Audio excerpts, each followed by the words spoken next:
Mas continuamos trilhando o caminho do perdão, o caminho da reconciliação, o caminho de olhar para trás, olhar para dentro, olhar para cima, olhar para trás e encontrar alguma falha, algum deslize, olhar para dentro e descobrir aquilo que precisa ser restaurado, e olhar para cima e encontrar o modelo, o referencial a ser seguido. E o texto que vamos ler se encontra lá no Evangelho de Mateus, capítulo 5, versos 23 e 24.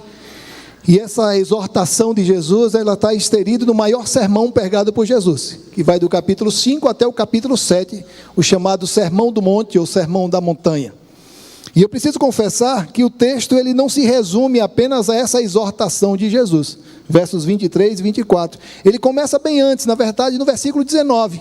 Quando Jesus nos exorta, nos desperta sobre a necessidade de revermos nossas palavras, nossas atitudes para com alguém. Muito cuidado quando você agride alguém dizendo que ele é doido, que é louco, que é raca, ou que tantas outras coisas que muitas vezes tratamos os nossos semelhantes. E Jesus, muito cuidado naquilo que você vai ou como está tratando.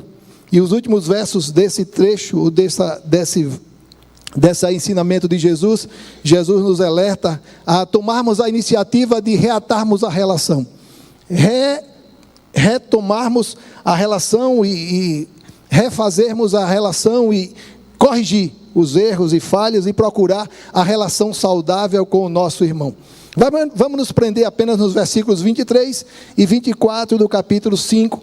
Os irmãos que não trouxeram suas Bíblias, o texto vai ser projetado, mas abra a sua Bíblia. Abra a sua Bíblia, manuseie a sua Bíblia, olhe ao seu lado, vê se a pessoa que está ao seu lado dispõe de uma Bíblia, se não, ofereça a sua Bíblia a ele ou a ela, e assim você vai poder extrair da palavra do Senhor, quem sabe grifar algum texto, alguma expressão que ficou importante, ou que você identificou como sendo necessária na caminhada, ou seja, proveniente para esse momento que você está vivendo, ou que alguém está vivendo, e que você de alguma maneira quer exortar pela palavra do Senhor. Mateus capítulo 5, versos 23 e 24, e a palavra do Senhor diz assim: se, pois, ao trazeres ao altar a tua oferta, e ali te lembrares de que teu irmão tem alguma coisa contra ti, deixa perante o altar a tua oferta, vai primeiro reconciliar-te com teu irmão, e então, voltando, faze a tua oferta. Na verdade, eu preciso advertir os irmãos que a nossa finalidade é não impedir que ninguém traga a sua oferta, não é impedir que os irmãos tragam as suas ofertas, muito pelo contrário, é fazer com que as nossas ofertas possam ter valor diante de Deus, que a maior oferta que podemos oferecer a Deus não é aquilo que temos, mas quem somos. A maior oferta que Deus quer não são nossos recursos, mas as nossas vidas, aquilo que podemos ofertar no altar do Senhor. E eu destaquei pelo menos duas lições que podemos extrair dessa exortação de Jesus, tão atual, tão em voga, tão necessária nas nossas vidas, nos nossos relacionamentos, quando podemos olhar para as nossas relações interpessoais e perceber quão necessária é essa exortação para a minha vida. E muitas vezes a gente vive no mundo de Bob, no mundo de faz de conta, vivendo sempre jogando lixo para debaixo do tapete, vivendo uma vida de aparência. E Deus conhece o coração e sabe exatamente as nossas necessidades. E muitas vezes nos apresentamos bem sorridentes, satisfeitos, felizes, mas muitas vezes trazemos dentro de nós mágoas, sequelas. E que ainda que as relações pareçam ser perfeitas, numa relação com Deus, é uma relação que está sendo interrompida, é uma relação que está sendo sempre cortada, uma relação que não existe uma relação, uma sintonia constante com Deus. E se existe alguma necessidade, eu preciso rever a sintonia da minha comunhão com Deus. E saber exatamente onde eu tenho errado, na minha relação com o meu próximo. E entender que essa relação na vertical, ela só terá sentido se a relação na horizontal puder ser uma consequência dessa relação vertical. E eu destaquei pelo menos duas verdades naquilo que Jesus quer e deseja nos ensinar, nessa necessidade de ofertar, mas trazendo um coração transformado. Ofertar trazendo um coração puro, um coração livre e distante daquilo que possa se chamar pecado ou mágoa ou ofensa ou desejo de vingança. A primeira coisa que eu quero destacar é que o ato de consagrar a oferta a Deus precisa haver precedido da necessidade de restaurar a comunhão com o próximo. Antes de trazer oferta, eu preciso olhar a minha vida, a minha relação com Deus. A minha intimidade com Deus precisa ser precedida de uma minha relação. A minha oferta a Deus precisa ser precedida de uma relação com o meu próximo.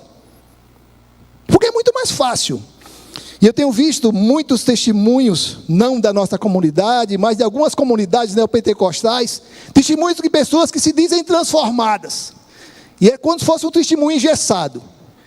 Eu morava de aluguel, eu não tinha um emprego, eu era funcionário, eu vivia passando dificuldade, mas depois que eu aceitei Jesus, eu tenho um carro, eu tenho casa de aluguel, eu sou patrão.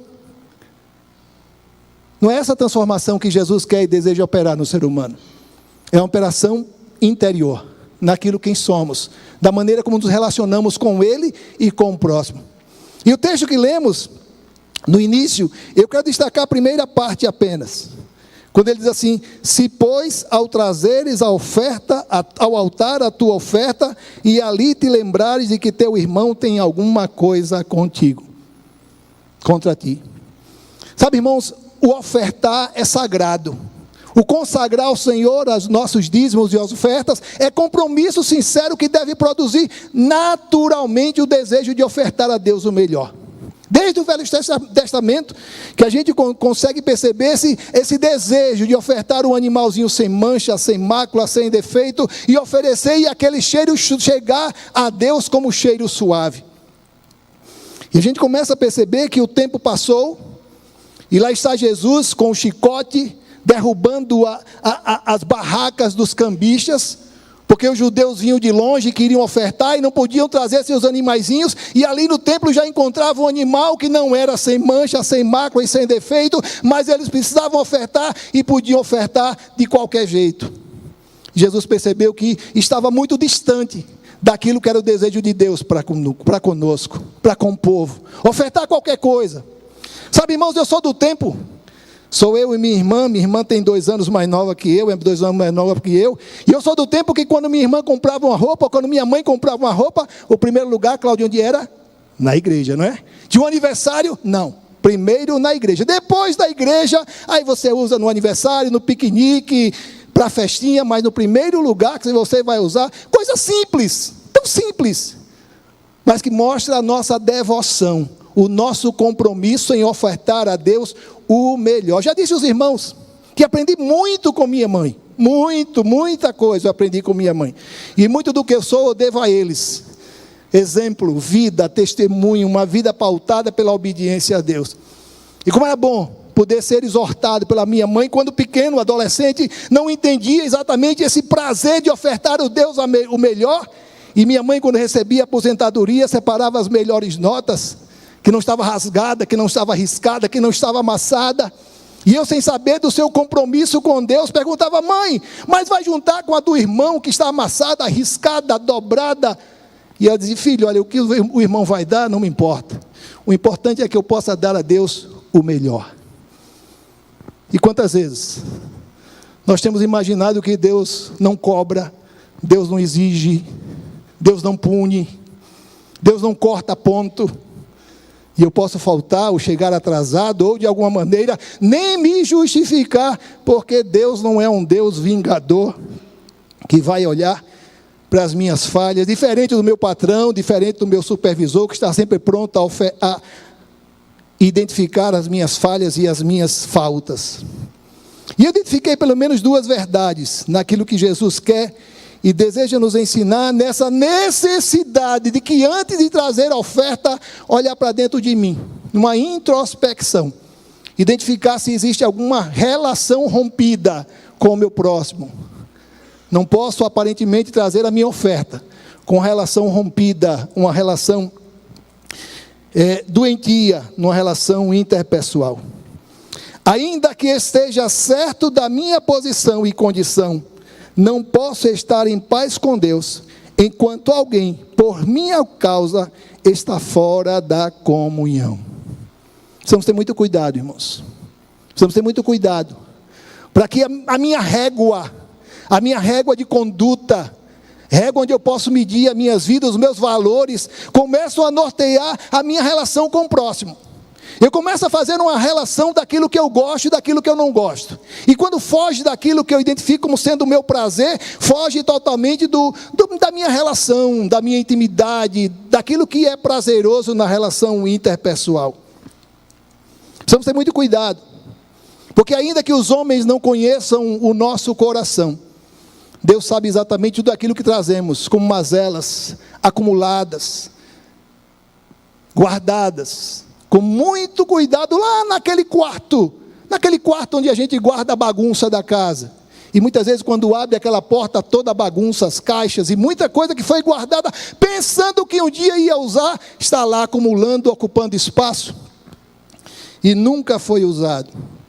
Precisamos ter muito cuidado para que com essa relação, ou que esse comportamento não seja tido por nós mesmos, em guardar, em acumular, em deixar com que aquilo ali possa ficar guardado e esquecido, num canto da casa, no canto do meu coração, e eu poder viver uma vida de mesmice, como se realmente nada estivesse acontecendo.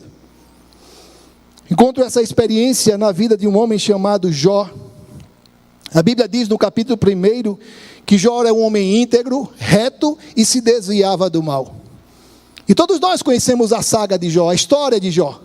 Jó foi acometido, começou a perder seus bens, filhos, sua saúde, e começou numa derrocada, mas Deus estava naquela vida conduzindo todo aquele processo. E a Bíblia diz lá no capítulo 2, que os seus amigos vieram do Oriente e se aproximaram de Jó, e não tinham o que falar, passaram 7 dias sentados, só contemplando a desgraça de Jó, até que entra no capítulo 3, e eles começam a julgar Jó. Sabe por que é isso? Porque você está em pecado. Deus está ali condenando. Deus está de alguma maneira fazendo com que você possa rever seus valores, a sua vida. E Jó dizia: Senhor, me prova, assim como o ourive prova o ouro pelo fogo. E depois que o Senhor começa a mostrar a Jó que ele estava com ele, porque ele declara que eu creio que o meu Redentor vive e no final se levantará. Lá no capítulo 42, no verso 10, a vida de Jó começa a ascender, começa a voltar à normalidade. E a palavra diz exatamente no momento em que Jó pôde desfrutar dessa resposta do Senhor. Mudou o Senhor a sorte de Jó, quando este orava pelos seus amigos, e o Senhor deu-lhe o dobro de tudo que antes possuía. Você tem orado pelos seus amigos? Você tem orado, eu estou perguntando a mim mesmo, você tem orado pelos inimigos? No Sermão do Monte, Jesus nos exorta a caminhar na direção contrária de tudo aquilo que o mundo ensina como sendo certo. Amar a quem vos odeia, Jesus, paciência. Orar pelos que vos perseguem, Jesus. Abençoar quem vos amaldiçoa, paciência, Jesus. E Jesus diz: olha, filho, amar quem ama, o mundo já faz isso com naturalidade. Mas vocês não são do mundo. E é tão bom a gente entender que o nosso mestre nos deixa esse legado. Não é legado de discurso, de oratória, mas um legado de exemplo, de vida, pautada pelo modelo. O seu modelo não sou eu. O seu modelo, o meu modelo, nosso modelo é Jesus Cristo. Porque podemos olhar nele e contemplar não só um discurso vazio, mas uma vida pautada pela integridade, pela uma vida marcada pela obediência ao Pai. E deixar para nós esse legado de retidão, de conduta diante de Deus e diante dos homens. Mas encontro uma outra lição dentro dessa abordagem de Jesus. Ainda que para alguns o valor da oferta supere o valor da comunhão, para Deus a oferta pode esperar, diante da necessidade de restaurar a comunhão. É hoje, é agora. Não podemos perder tempo, não sei o dia de amanhã. Sabe, irmãos, a cada dia nós somos surpreendidos com notícias que querem roubar a nossa paz. Há mais de 2 anos atrás, um time de futebol lá da cidade de Chapecó, jovens, com todo o fervor da vida, com todos os sonhos, projetos, e de repente um acidente, e apenas alguns sobreviventes, e quase todos morreram. E eu fico perguntando: onde estavam os sonhos, os projetos, tudo aquilo que eles haviam planejado Famílias que estavam, quem sabe, marcados pela dificuldade, e quem sabe quando eu voltar da viagem, a gente refaz a relação. Eu peço perdão, eu volto a me sentar para a gente conversar, mas não teve tempo, e quanta coisa guardada para amanhã, amanhã eu começo. É como aquele regime que o dia oficial do regime é amanhã, é a segunda-feira, afinal de contas, no final de semana tem aquela festinha, tem a cantina da igreja, e segunda-feira é o dia de começar o regime, a caminhada, não é assim, Marcos? É sempre a segunda-feira, e aí passa a segunda-feira, terça, quarta, e aí só na outra segunda, e a gente começa a tratar relações interpessoais dessa maneira, sempre adiando a necessidade do perdão. Eu preciso tomar iniciativa, mas não fui eu que falhei, é ele que venha. Não, eu preciso ir ao encontro dele. É interessante, irmãos, quando eu leio esse texto, eu também posso entender, claro que a gente não consegue entender ou mensurar todo o pensamento de Jesus, mas eu também começo a entender que Jesus disse assim: olha, se você for entregar a sua oferta e descobrir que alguém tem alguma coisa contra você, você não tem culpa, a culpa é dele. Tome a iniciativa, vá lá, como cristão, tome a iniciativa, refaça a ponte que foi destruída por ele, refaça a ponte, dê o primeiro passo, mostre do seu desejo de se reconciliar com seu irmão.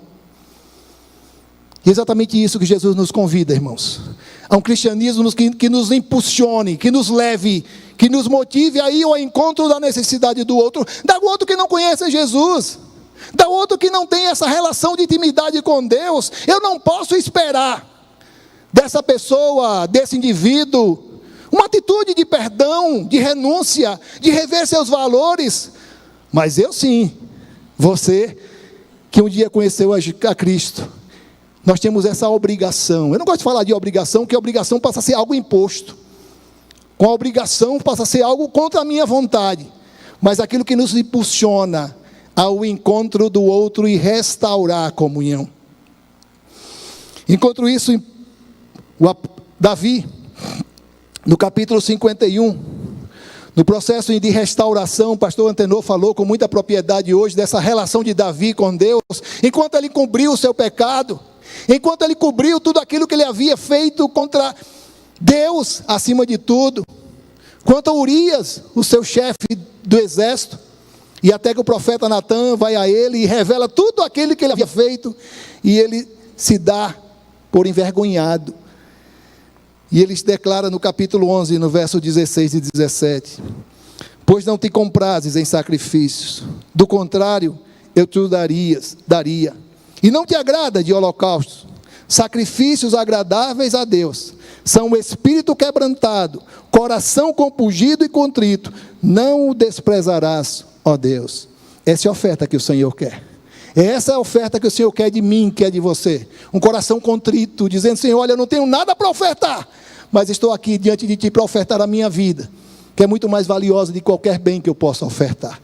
Que coisa boa a gente poder ter essa intimidade com Deus e ser motivado, encorajado, desafiado a romper com a omissão, com a contemplação, com a mesmice, e ir ao encontro do outro e reconstruir aquela ponte. Tiago fala muito bem a respeito disso, dessa dualidade, dessa boca, quando o Tiago diz: olha, a boca que exalta a Deus e amaldiçoa o seu irmão. Uma boca que canta louvores a Deus e uma boca que fala mentira. E aí Tiago, lá no capítulo 9, capítulo 3, versículos 9 e 10, ele diz assim: com ela bendizemos ao Senhor e Pai, também com ela amaldiçoamos os homens, feitos à semelhança de Deus. De uma só boca procede bênção e maldição. Meus irmãos, não é conveniente que estas coisas sejam assim. Não é conveniente que essas coisas estejam acontecendo comigo, com você. Não é conveniente que essas coisas estejam acontecendo no nosso meio. Não é conveniente que essas coisas estejam acontecendo no reino de Deus. Precisamos ser desafiados a romper com a omissão, com a contemplação, com aquilo que requer de nós atitude. Mas disse os irmãos que eram duas verdades que eu posso extrair dessa experiência ou dessa exortação de Jesus. A segunda, a restauração da comunhão, diferente da oferta, não pode esperar afinal, não sabemos o que nos espera o amanhã. E aí está o texto, capítulo 5 de Mateus, e eu quero destacar apenas a segunda parte. Deixa perante o altar a tua oferta, vai primeiro reconciliar-te com teu irmão, e então, voltando, faze a tua oferta.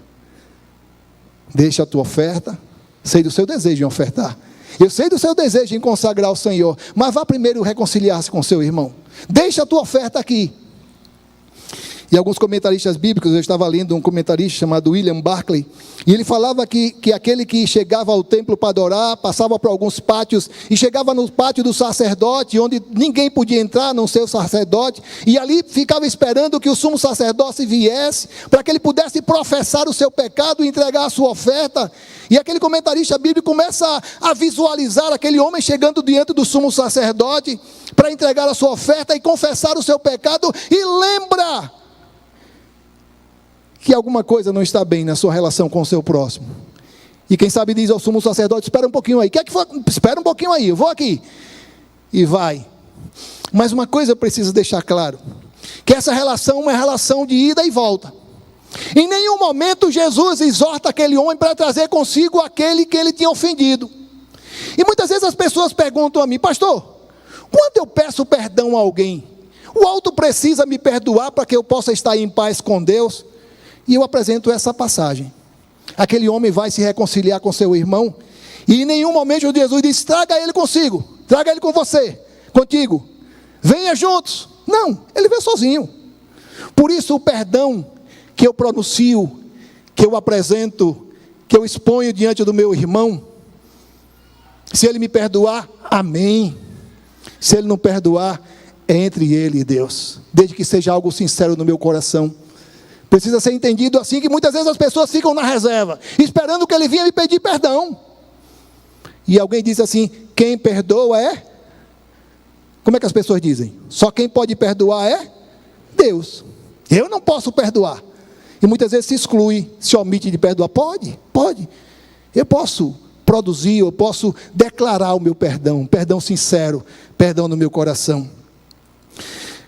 Como podemos encontrar nessa exortação de Jesus, naquilo que ele manda deixar a oferta e reconciliar-se com o seu irmão, e depois voltando, faze a tua oferta.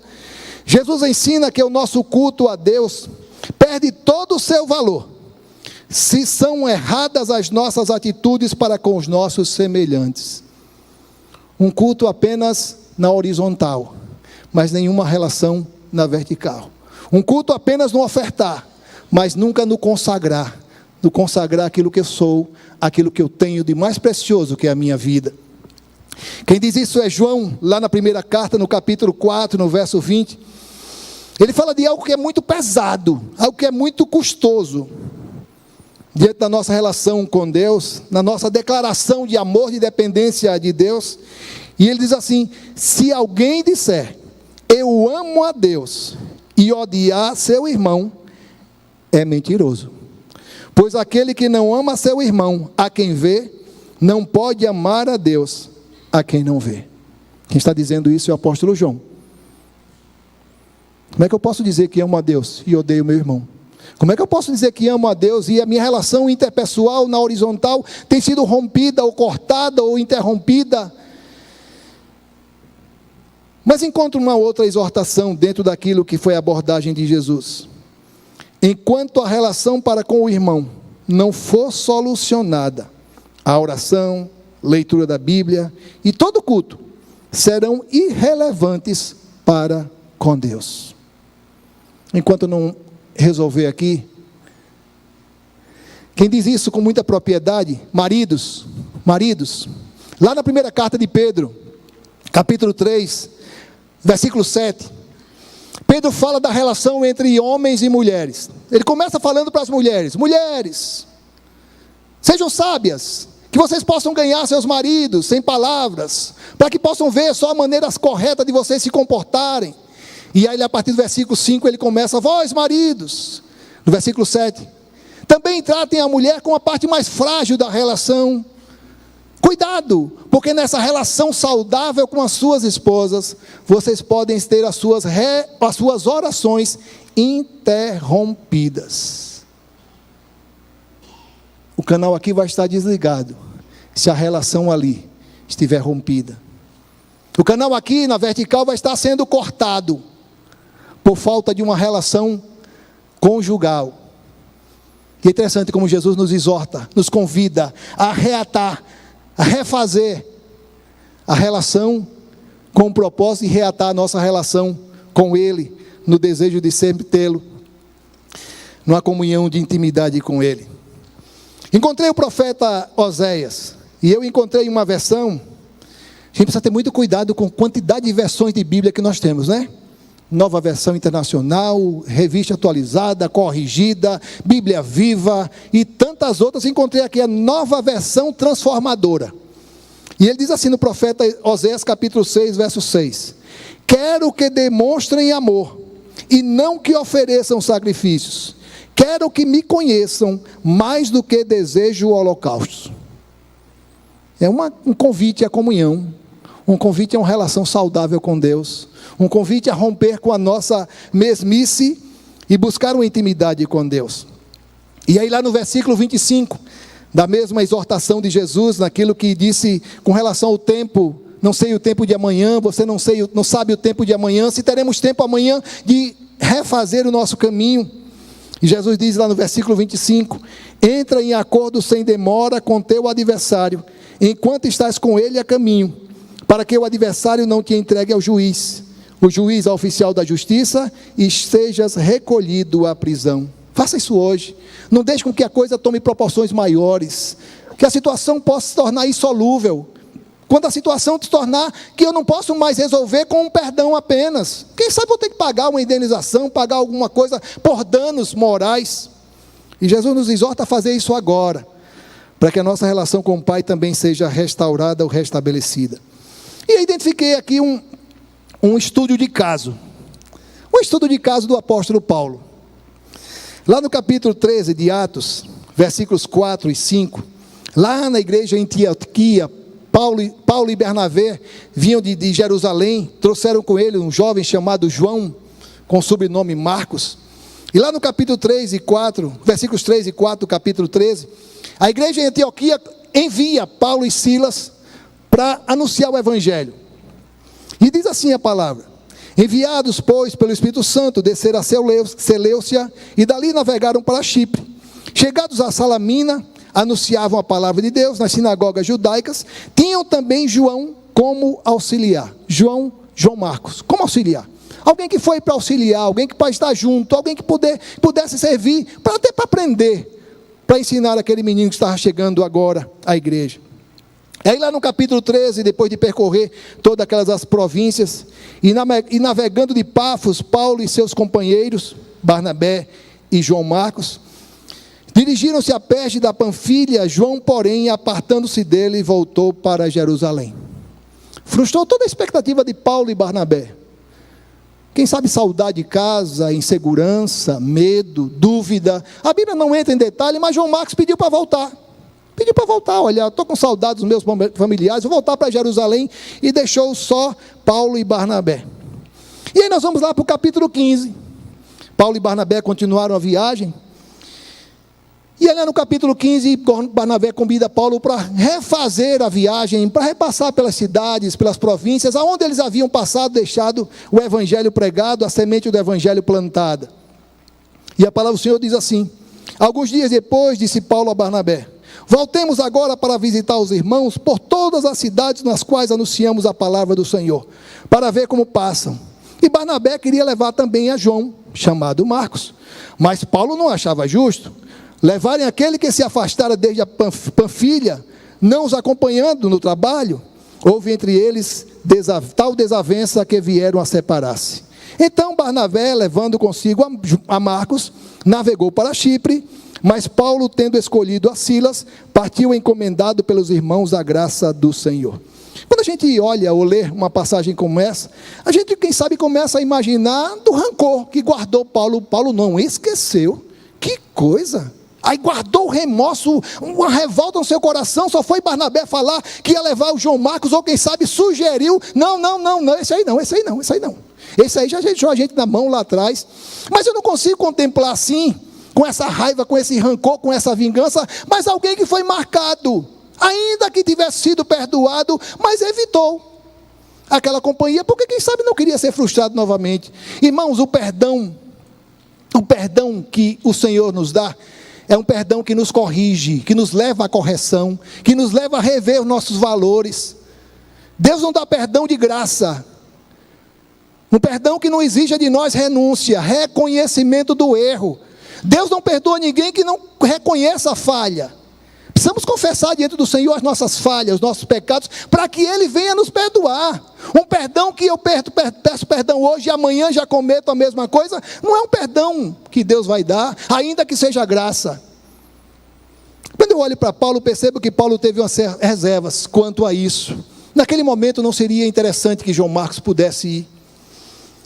Mas, irmãos, eu encontro Paulo, um Paulo que não guarda remorso, um Paulo que não guarda a vingança no seu coração, alguém que trazia a lembrança ainda, quem sabe, da utilidade de João Marcos, naquele pouco tempo que percorreram na viagem missionária. E aí encontro uma outra citação de João Marcos, pelo apóstolo Paulo, lá na segunda carta de Timóteo, capítulo 4, verso 11, e ele falando das chamadas saudações finais, e ele diz assim: somente Lucas está comigo, toma contigo Marcos, e traze-o, pois me é útil para o ministério. E eu fiz questão de grifar: toma contigo Marcos e traze-o, pois me é útil no ministério. Naquele momento ele não podia ser útil, mas agora ele é útil. Não guardo remorso, não guardo rancor, não quero de alguma maneira macular a minha relação com meu irmão João Marcos. Por isso entendo que agora ele é útil. Lá ele não era útil, mas agora ele me é útil, por isso trago ele contigo. Me envia ele, porque nesse momento ele me é útil para o ministério. E eu quero terminar com uma palavra de um comentarista bíblico chamado Russell Champlin, e ele comentando exatamente dessa relação na vertical e na horizontal, que precisamos restaurar essa relação na horizontal, para que a relação vertical possa ter sentido. E o Russell Champlin diz assim: princípios a serem observados: reconciliação antes do sacrifício, misericórdia antes do ritual, moralidade antes da religiosidade, afeição filial antes do dever, perdão pessoal antes do perdão divino, corretas relações humanas antes das corretas relações com Deus, honestidade e bondade para com os homens antes do recebimento da bondade de Deus. Então existe todo um procedimento, um rever, refazer, reconstruir as nossas pontes, para que a nossa ponte, a nossa relação com Deus tenha sentido, e que a nossa vida de intimidade com Deus possa produzir fruto nas nossas relações interpessoais. Continuemos trazendo as nossas ofertas, mas revendo os nossos valores, a nossa atitude para com o nosso irmão. Que Deus nos abençoe.